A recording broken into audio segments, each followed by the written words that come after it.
Shalom, selamat malam untuk kita semua. Di sini saya akan menjelaskan praktikum. Di sini saya akan menjelaskan praktikum siswa, di mana kita disuruh untuk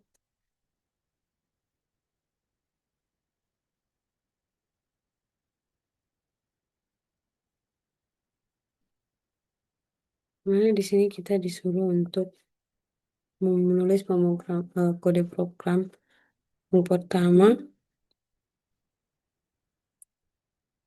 Ini tugasnya.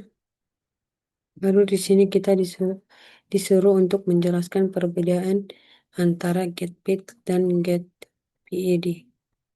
Nah, eh sini saya akan menjelaskan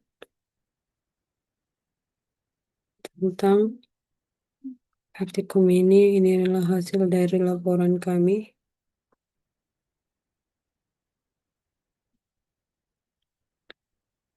Oke, yang pertama itu kita menulis kode programnya, di mana pada praktikum kali ini eh, kita akan melakukan implementasi langsung konsep proses menggunakan bahasa C pada sistem operasi Linux. Nah, di sini kita pakai Ubuntu. Nah, di praktikum ini kita mulai dari bahasa sederhana, di mana ini untuk menampilkan identitas proses menggunakan fungsi get PID dan get PPID sebagai dasar memahami hubungan antara proses induk dan proses anak. Nah, proses induk ini sendiri adalah proses yang membuat proses anak, sehingga proses anak ini adalah proses yang dihasilkan oleh proses induk. Nah, kemudian dilakukan pembuatan proses baru dengan beberapa metode, yaitu menggunakan sistem, exec, dan for, sehingga kita dapat mengamati perbedaan mekanisme pembentukan proses serta perilaku eksekusinya melalui sistem. Nah, percobaan selanjutnya itu akan memperlihatkan bagaimana proses induk dan anak berjalan secara konkurenan dengan jumlah perulangan yang berbeda, serta bagaimana sinkronisasi dilakukan menggunakan sistem call wait eh, agar proses induk menunggu hingga proses anak selesai. Nah, pada tahap akhirnya nanti pengamatan dilakukan melalui perintah ps all min all untuk melihat proses yang sedang berjalan di sistem, sehingga kita sendiri dapat memahami secara nyata siklus hidup proses di Linux serta dampak pemanggilannya atau setidaknya wait terhadap status proses.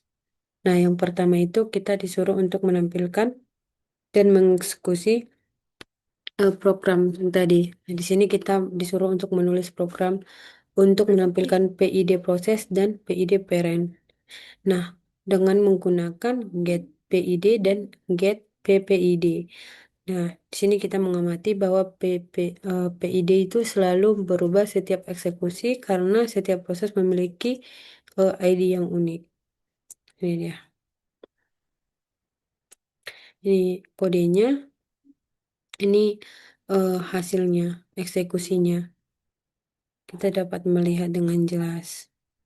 Nah, selain ini adalah merupakan hasil eksekusi, ini kodenya, kode yang kita lihat dari sini, secara rekayasa, ini merupakan hasilnya.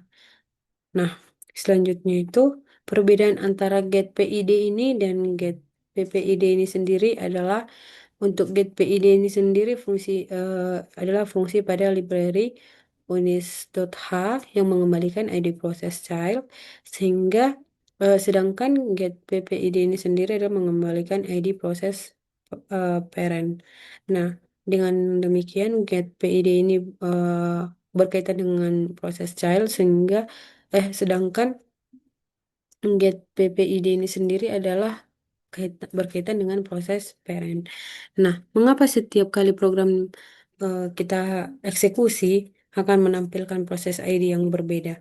Nah, karena setiap program yang dijalankan, proses ID yang ditampilkan berbeda karena sistem operasi memberikan nomor unik untuk setiap proses yang dibuat agar tidak ada duplikasi.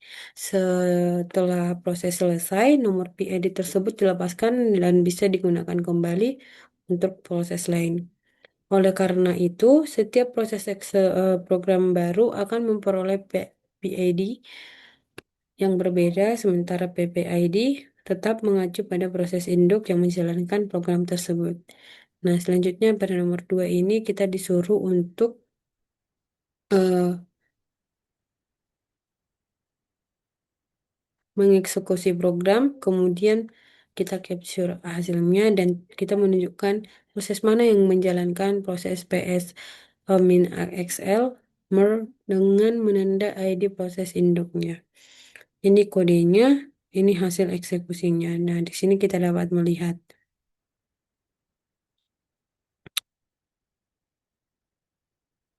Nah, pada pembuatan proses dengan sistem ini, kita membuat proses baru menggunakan sistem PS min AXL mode dan mengamati proses yang menjalankan perintah tersebut, eh, serta mengidentifikasi PID parent dari proses yang terbentuk.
Baik, selanjutnya kita ke nomor 3. Nah, di sini kita disuruh untuk menjalankan kode program pada nomor 3. Kita mengamati hasil dan membandingkan hasilnya dengan program pada nomor 2. Dan kita disuruh untuk menemukan perbedaannya dan menjelaskan kenapa itu berbeda. Nah, ini adalah proses menggunakan exec. Nah, pembuatan proses dengan exec ini kita menggunakan exec CLP untuk mengeksekusi program PS-nya, membandingkan hasilnya dengan pengguna sistem, dan mengamati bahwa setelah exec dipanggil, program sebelumnya digantikan oleh program baru. Nah, ini merupakan kode yang pertama itu, ini hasil eksekusinya. Nah, perbandingan hasil eksekusi berdasarkan percobaan yang telah kita lakukan, ditemukan beberapa perbedaan utama pada akhir program output programnya. Yang pertama itu pada program nomor 2 setelah menampilkan daftar proses dari perintah PS, program berhasil mencetak kalimat done dan kemudian kembali ke command prompt. Sedangkan pada nomor 3 itu setelah menampilkan daftar proses dari perintah PS, program langsung berakhir tanpa mencetak kalimat done. Nah, dengan adanya perbedaan tersebut, eh, ter- perbedaan tersebut mengapa bisa terjadi? Karena perbedaan mekanisme dalam pemanggilan proses eksternal pada kernel sistem operasi. Yang pertama itu adalah mekanisme pemrograman nomor 2, yaitu fungsi sistem. Nah, program nomor 2 itu menggunakan fungsi sistem secara teoritis. Fungsi ini bekerja dengan cara melakukan for untuk membuat proses anak, lalu menjalankan perintah PS pada proses anak tersebut. Yang selanjutnya itu proses utama atau proses parent akan menunggu hingga proses anak selesai. Setelah perintah PS selesai, kontrol dikembalikan ke proses utama sehingga baris kode selanjutnya yaitu pin down tetap dieksekusi. Nah, sedangkan pada mekanisme nomor 3 itu kita menggunakan fungsi exec. Secara teoritis, fungsi ini bekerja dengan cara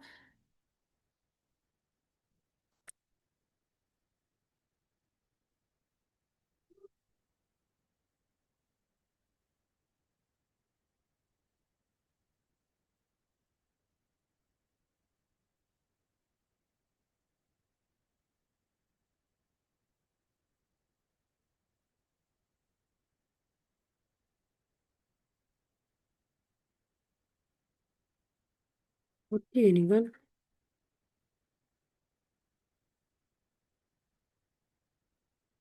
Di. Oh, udah siap.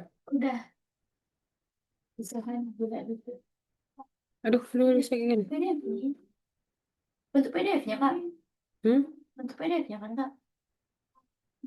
Dan sudah salah. Oke, baru. Yang pertama itu adalah proses image overlay, di mana fungsi ini menimpa atau mengganti seluruh address space proses yang sedang berjalan dengan program baru. Kenapa kayak bau? Itu apa ya? Duriannya? Kayak bangun pensil jam. Jadi, Ini enggak sih? enggak, iya. Tengok dulu. Enggak, enggak. Enggak kan? Enggak dari kita itu kan? Ini ada buat durian nggak, Kak? Ya udahlah, kalau duriannya. Sini, Bu. Rasanya di rumah aku akan durian. Hmm, dilarang. Aku kemarin bawa. Terus aku di rumah aku durian, sini enggak, Bu.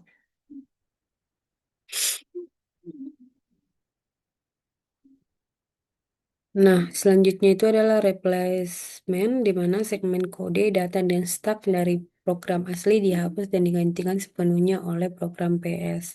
Nah, selanjutnya itu adalah no return, di mana karena kode program asli sudah tidak ada lagi di dalam memori, maka tidak ada jalan kembali ke instruksi semula. Akibatnya, baris print atau DON itu menjadi uncreable code atau kode yang tidak akan pernah terjangkau dan tidak akan pernah dieksekusi. Maka dapat kita simpulkan bahwa fungsi exec berubah bersifat menggantikan proses yang ada sehingga instruksi setelah pemanggilan exec hanya akan dijalankan jika fungsi tersebut gagal dipanggil, sedangkan fungsi pada nomor 2 itu bersifat memanggil proses sebagai entitas terpisah sehingga alur eksekusi program utama tetap terjaga hingga selesai.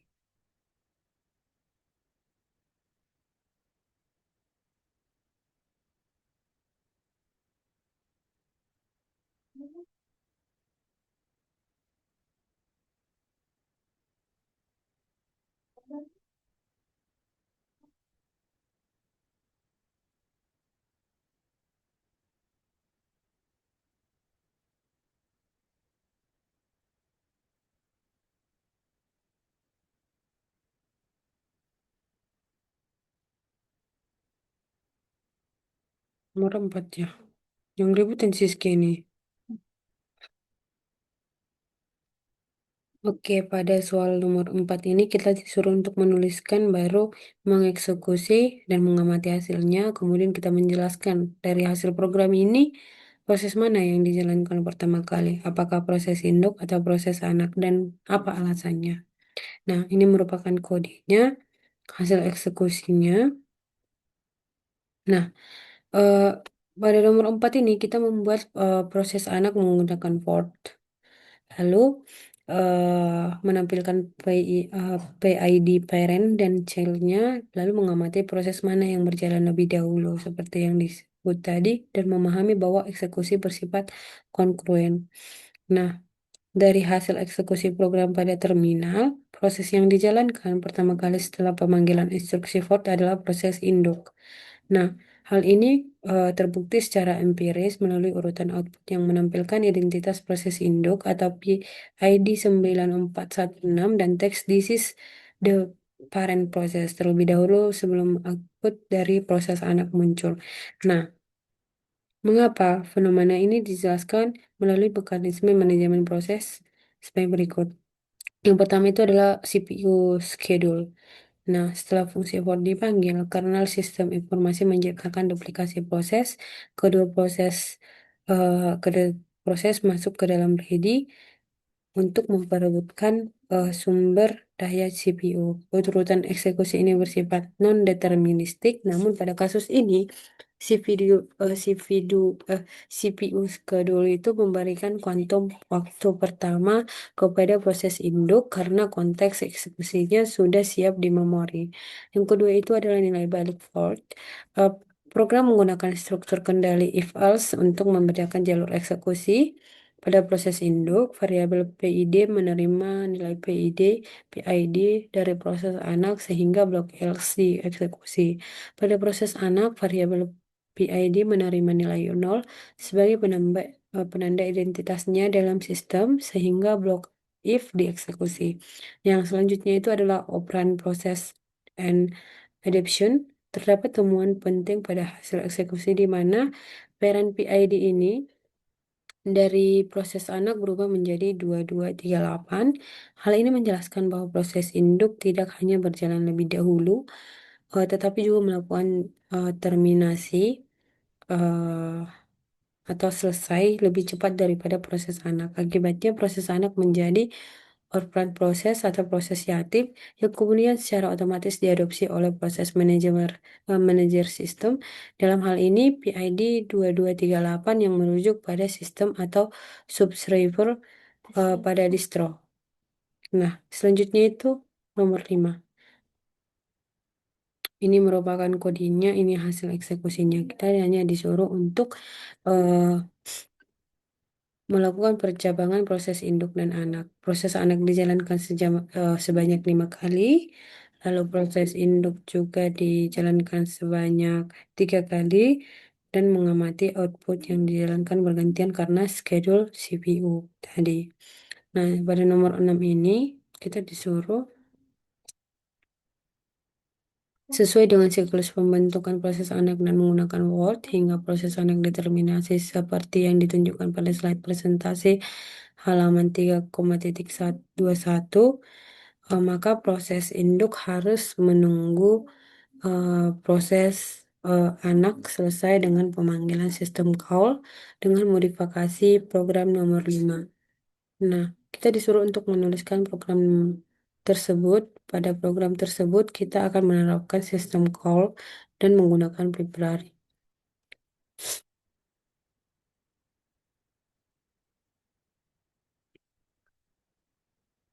Nah, ini adalah merupakan kodenya, ini hasil eksekusinya.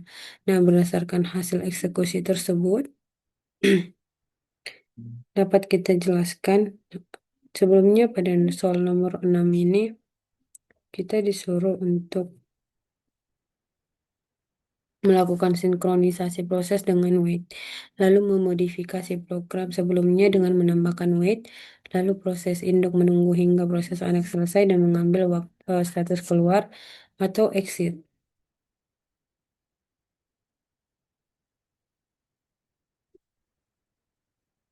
dari si proses anak. Nah, dari hasil eksekusi yang pada terminal di atas ini, penerima penerapan WIT itu seperti yang pertama mekanisme sinkronisasi induk dan anak. Proses induk diatur untuk melakukan iterasi sebanyak 3 kali dan proses anak sebanyak 5 kali. Tanpa wait, induk akan selesai lebih cepat dan menyebabkan anak menjadi operand proses. Namun dengan penampilan wait, proses induk akan menunda terminalisasi dirinya sendiri dan masuk ke waiting hingga proses anak selesai dieksekusi. Yang kedua itu penggunaan library dan melalui program berhasil menyertakan library untuk menggunakan fungsi wait dan makro pendukungnya. Begitu juga dengan wise excited. Ini digunakan oleh si induk untuk memeriksa apakah proses anak berhenti secara normal. Begitu juga dengan W exit status itu digunakan untuk mengambil nilai exit kode yang dikirim oleh anak. Nah, baru ini hasil analisis terminalnya. Hasil eksekusi menunjukkan teks dari induk dan anak muncul secara bergantian karena adanya fungsi sleep. Baru setelah proses anak menyelesaikan seluruh iterasinya, proses induk menangkap sinyal terminasi tersebut dan mencetak child has finished with ID 9915. Lalu proses induk juga berhasil mengambil nilai exit status yang dikirim anak, yaitu 37, dan mencetaknya melalui baris child exit with code 37. Nah, sebagai kesimpulannya, penerapan WAIT ini memastikan siklus pembentukan proses berjalan sempurna, di mana induk tetap hidup untuk memantau dan menerima status akhir dari proses anak sebelum induk itu sendiri melakukan terminisasi. Nah, selanjutnya, eh, proses apa?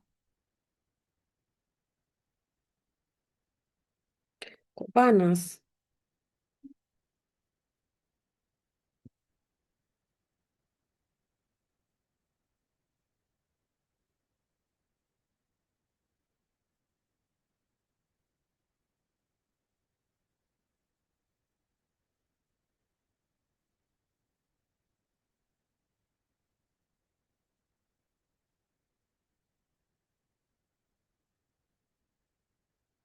Aduh, udah, udah sakit pantatku. Duduk. Tanggung di satu video lagi. Siapa ini? Banyak kan? Iya, kami kayak gini tugas-tugas kami. Lanjut aku ya. Lalu kita disuruh untuk menjelaskan apa efek dari menggunakan fungsi weight, dan kita disuruh untuk membandingkan hasil dari program nomor 5 dengan hasil program nomor 6 dan apa yang dapat kita simpulkan dari kedua program tersebut. Nah, untuk efek penggunaan fungsi wait itu sendiri adalah efek fungsi dari pemanggilan sistem call wait ini pada proses induk. Yang pertama itu sinkronisasi parent and child, di mana parent tidak langsung selesai tetapi masuk ke status waiting sampai proses anak terminisasi. Nah, parent baru melanjutkan eksekusi setelah child selesai. Yang kedua itu parent dapat mengambil status terminisasi child menggunakan status eh, wife with excite dan uh, w excite status. Nah, di mana with excite ini mengecek apakah child selesai normal dan w excite status ini mengambil nilai exit kode dari child. Yang ketiga itu mencegah terjadinya zombie proses. Ini adalah karena parent membaca status terminasi child. Yang keempat ini urutan output lebih terkontrol, di mana parent tidak menyalip selesai terlebih dahulu. Nah, perbandingan dari program nomor 5 dan nomor 6 ini, pada nomor 5 tanpa weight, ciri-cirinya parent dan child berjalan secara independen, parent biasanya selesai lebih cepat, dan child biasanya menjadi open proses diadopsi oleh unit atau sistem. Nah, output parent sering muncul lebih dulu sampai selesai. Yang selanjutnya itu adalah pada program nomor 6 itu menggunakan wait, di mana ini ciri-cirinya parent menunggu child selesai dulu. Setelah si child terminasi, parent mencetak PID child dan exit status child, tidak terjadi operan dan eksekusi menjadi sinkron. Nah, sebagai kesimpulannya, yang tanpa wait ini eksekusi parent dan child asinkron, parent bisa selesai lebih dahulu, child berpotensi sebagai orphan, dan parent tidak mengetahui status akhir child. Dengan wait sendiri, eksekusi menjadi sinkron dan parent menunggu child selesai dan parent mendapatkan exit status child. Nah, artinya WAIT digunakan untuk koordinasi dan pembersihan proses anak agar tidak terjadi operan zombie dan agar parent mengetahui hasil eksekusi child. Nah, untuk nomor 8,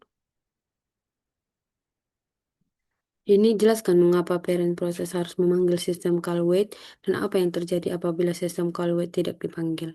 Nah, mengapa parent wajib memanggil wait? Itu karena mengambil status terminasi child. Saat child selesai karena menyimpan PID child dan exit status, parent mengambil informasi ini melalui wait.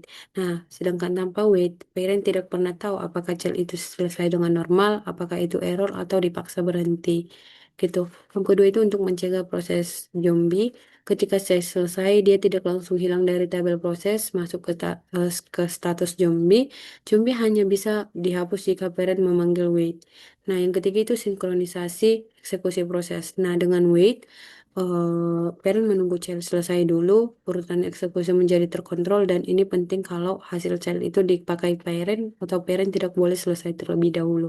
Nah, untuk siklus hidup proses menjadi benar itu sesuai teorinya itu for dulu, baru child running, child terminate, dan parent wait, baru child dibersihkan. Ini juga disebut bahwa wait itu memastikan parent memantau terminasi child. Nah, apa yang terjadi jika wait tidak dipanggil? Yang terjadi adalah pertama itu terjadi zombie proses di mana child yang sudah selesai akan tetap ada di tampil proses. Kalau banyak sistem bisa kehabisan slot proses. Yang kedua itu parent selesai lebih dahulu, akibatnya child menjadi orphan proses, child akan diadopsi oleh init, baru PPID berubah.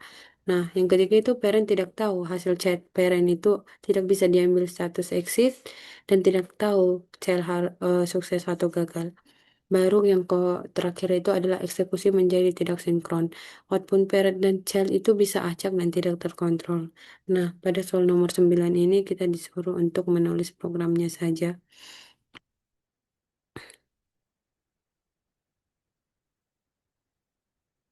Yang ke-10, eksekusi program observasi.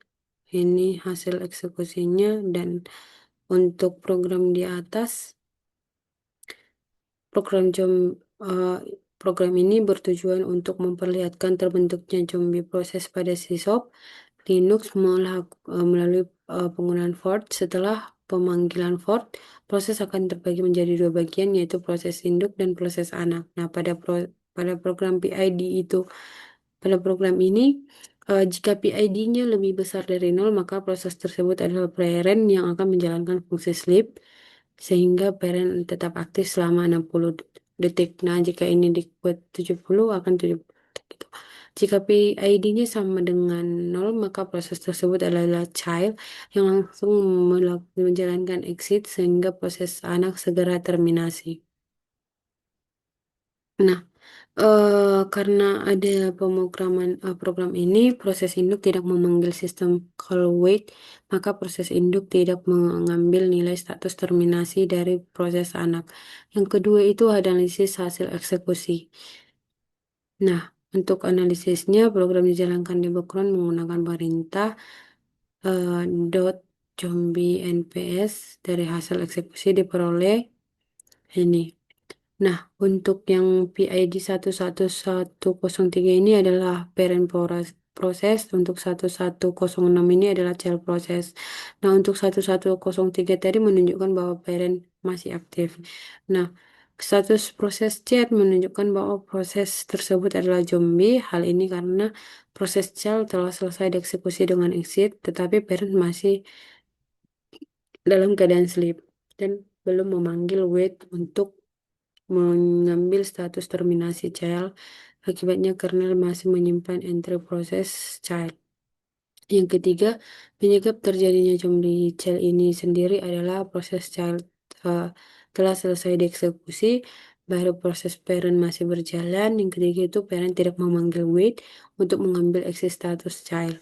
Nah, yang keempat itu keadaan setelah 60 detik. Setelah 60 detik selesai, proses parent akan terminasi. Pada kondisi ini, zombie proses akan diadopsi oleh init dan dihapus dari proses table oleh sistem operasi.